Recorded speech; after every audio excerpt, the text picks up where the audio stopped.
प्रधानमंत्री नरेंद्र मोदी ने मन की बात कार्यक्रम को संबोधित किया। उन्होंने कहा कि मन की बात को आप सभी ने जन भागीदारी की अभिव्यक्ति का एक अद्भुत प्लेटफॉर्म बना दिया है।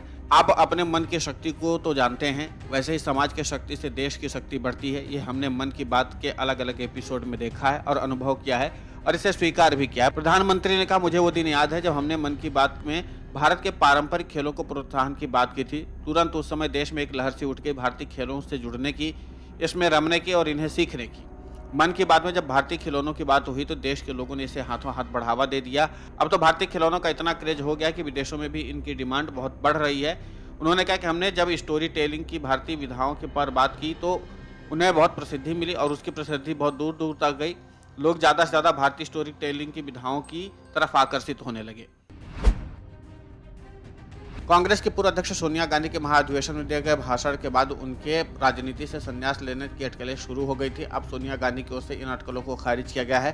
कांग्रेस प्रवक्ता अलका लांबा ने रविवार को सोनिया गांधी के हवाले से कहा कि वो कभी रिटायर नहीं हुई हैं और न ही आगे रिटायर होने वाली हैं। पार्टी के अधिवेशन के समापन पर अलका लांबा ने कहा कि मीडिया को मैम के भाषण की गलत व्याख्या करना बंद कर देना चाहिए। मैंने उन्हें इन खबरों के बारे में बताया तो उन्होंने हंसते हुए कहा, मैं कभी रिटायर नहीं हुई और न ही आगे होने वाली हूँ। लांबा ने मीडिया से भी सोनिया गांधी के भाषण से इस तरह के अर्थ नहीं निकालने का आग्रह किया। इससे पहले कांग्रेस नेता कुमारी शैलजा ने कहा था कि सोनिया गांधी का मतलब अध्यक्ष के रूप में उनकी पारी पूरी होने से था। उन्होंने राजनीति से संन्यास नहीं लिया है।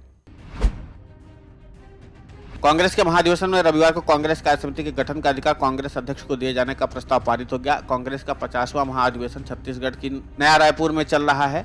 कांग्रेस के राष्ट्रीय अधिवेशन के आखिरी दिन कांग्रेस के राष्ट्रीय अध्यक्ष मल्लिकार्जुन खड़गे ने पार्टी के संविधान संशोधन की पूरी जानकारी दी। उन्होंने समापन भाषण में बीजेपी सरकार पर जमकर हमला बोला। कांग्रेस अध्यक्ष ने महाधिवेशन के फैसले से 2023 के विधानसभा चुनावों और आगामी लोकसभा चुनाव में बड़ा असर होने का दावा किया है। रविवार को कांग्रेस के राष्ट्रीय अधिवेशन के अंतिम दिन प्रियंका गांधी वाड्रा और राहुल गांधी के भाषण के बाद मल्लिकार्जुन खड़गे ने समापन भाषण दिया। उन्होंने कहा कि कांग्रेस के अधिवेशन का समापन हो रहा है और नए कांग्रेस का आगाज हो रहा है। इस सम्मेलन में सोनिया गांधी ने प्रेरक भाषण दिया। वो हमारे लिए बहुत शक्ति देने वाला भाषण है। छत्तीसगढ़ की राजधानी रायपुर में कांग्रेस का 50वां महाधिवेशन चल रहा है। कार्यक्रम में कांग्रेस अध्यक्ष मल्लिकार्जुन खड़गे, पूर्व अध्यक्ष सोनिया गांधी और राहुल गांधी से देश भर से कांग्रेसी नेता जुटे।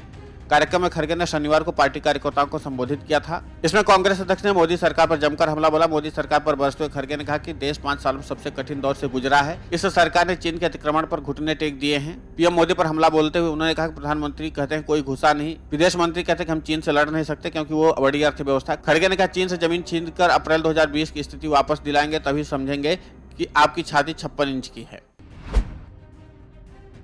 लोकसभा चुनाव के लिए उल्टी गिनती शुरू हो चुकी। पश्चिम बंगाल विधानसभा चुनाव में बम्पर जीत के बाद ममता बनर्जी ने लोकसभा में बड़ा दांव खेलने की तैयारी शुरू कर दी। इस बीच एक सर्वे है जिसके नतीजे ममता बनर्जी को 2024 के लिए टेंशन देते नजर आ रहे हैं। 2024 में बीजेपी को टक्कर देने के लिए कांग्रेस मोर्चा खोले हुए है तो एक तीसरा मोर्चा भी बनाने की तैयारी हो रही है। इसमें कई चेहरे हैं जो किसी त्रिकोणीय स्थिति के होने पर पीएम बनने की उम्मीद लगा बैठे हुए हैं। ममता बनर्जी उनमें से एक हैं। पश्चिम बंगाल में 2021 में विधानसभा चुनाव ममता बनर्जी की टीएमसी ने एक तरफा जीत हासिल की थी। विधानसभा में बीजेपी को रोकने के बाद टीएमसी सुप्रीमो ने लोकसभा में भी पीएम मोदी का रथ रोकने की तैयारी में जुट गई हैं। ममता बनर्जी की कोशिशें कितना रंग लाई हैं, एक सर्वे में इसे लेकर के जानकारी सामने आई है। महाराष्ट्र के मुख्यमंत्री एकनाथ शिंदे ने शनिवार को अपने पूर्व नेता उद्धव ठाकरे पर तंज कसते हुए कहा कि राज्य के लिए अपने अहम को किनारे रखने की जरूरत है।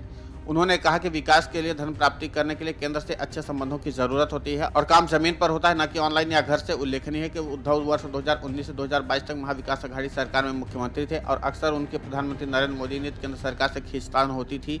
एक कार्यक्रम में शिंदे ने राज्य के विकास के लिए केंद्र के साथ अच्छे संबंध पर जोर देते हुए कहा, विकास हासिल करने के लिए जमीन पर काम करने की जरूरत होती है। आप ऑनलाइन या फेसबुक के माध्यम से काम नहीं करा सकते हैं। राज्य के विकास के लिए धन हेतु केंद्र से बात करने के दौरान मुख्यमंत्री ने अपने अहम को किनारे रख देना चाहिए। असदुद्दीन ओवैसी के राम और श्याम की जोड़ी वाले बयान पर संजय राउत ने पलटवार किया। संजय राउत ने कहा कि राम श्याम की जोड़ी तो भाजपा और ओवैसी को कहना चाहिए। राउत ने ओवैसी को बीजेपी की बी टीम बताया और कहा कि जहां बीजेपी को जीतना होता है वहां ओवैसी पहुंच जाते हैं। संजय राउत ने कहा, लोग कहते हैं कि ओवैसी की पार्टी भाजपा की बी टीम है, वोट कटवा मशीन है। राम श्याम वाला जुमला उनके ऊपर ज्यादा ठीक लगता है। उद्धव ठाकरे गुट के नेता ने कहा कि शिवसेना अकेले लड़ेगी। उन्होंने सावरकर को महाराष्ट्र का गौरव बताया। राउत ने कहा कि वीर सावरकर महाराष्ट्र के वीर सपूत है। केंद्र सरकार उन्हें भारत रत्न दे। ऑल इंडिया मजलिस इत्तेहादुल मुस्लिमीन के नेता और हैदराबाद के सांसद असदुद्दीन ओवैसी ने शनिवार को मुंब्रा में महाराष्ट्र की राजनीतिक बैठक पर हमला बोला था। रैली को संबोधित करते हुए शिवसेना पर निशाना साधते हुए कहा था, वह कहते हैं कि सेकुलरिज्म बताओ, क्या शिवसेना सेकुलर है? ओवैसी ने उद्धव ठाकरे और एकनाथ शिंदे को राम और श्याम की जोड़ी कहा था। महाराष्ट्र की एक रैली में एआईएमआईएम अध्यक्ष असदुद्दीन ओवैसी ने एमवीए नेताओं से तीखे सवाल किए। उन्होंने ठाकरे और शरद पवार जैसे नेताओं पर जमकर निशाना साधा। ओवैसी ने कहा कि उद्धव पवार ने जरूरत के समय मुस्लिम लोगों का समर्थन नहीं किया। उन्होंने मुस्लिम युवाओं से अपने अधिकारों के लिए लड़ने के लिए देश में एक मजबूत ताकत बनने को कहा। ओवैसी शनिवार को अपनी पार्टी के राष्ट्रीय अधिवेशन के दौरान महाराष्ट्र के ठाणे जिले के मुंब्रा इलाके में एक रैली को संबोधित कर रहे थे। इस दौरान उन्होंने मुस्लिम समुदाय के युवाओं से पूछा, अगर अजीत पवार, सुप्रिया सुले, शरद पवार, उद्धव ठाकरे, एकनाथ शिंदे और देवेंद्र फडणवीस नेता बन सकते हैं तो आप क्यों नहीं।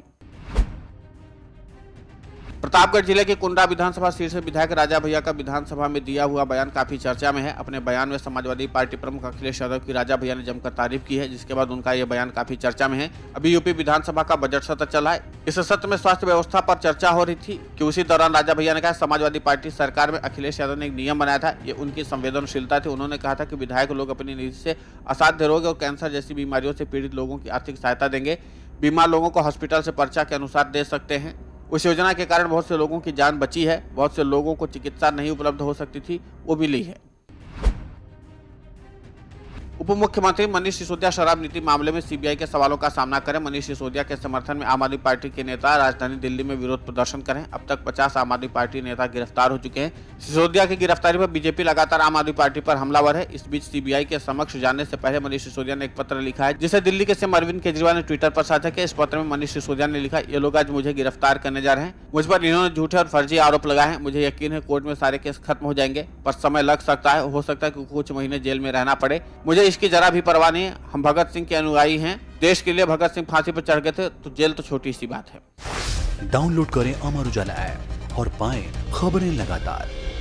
अगर आप ये वीडियो YouTube पर देख रहे हैं तो हमारे चैनल को सब्सक्राइब करें और बेल आइकन को दबाना ना भूलें। अगर आप Facebook पर ये वीडियो देख रहे हैं तो हमारे पेज को लाइक करें।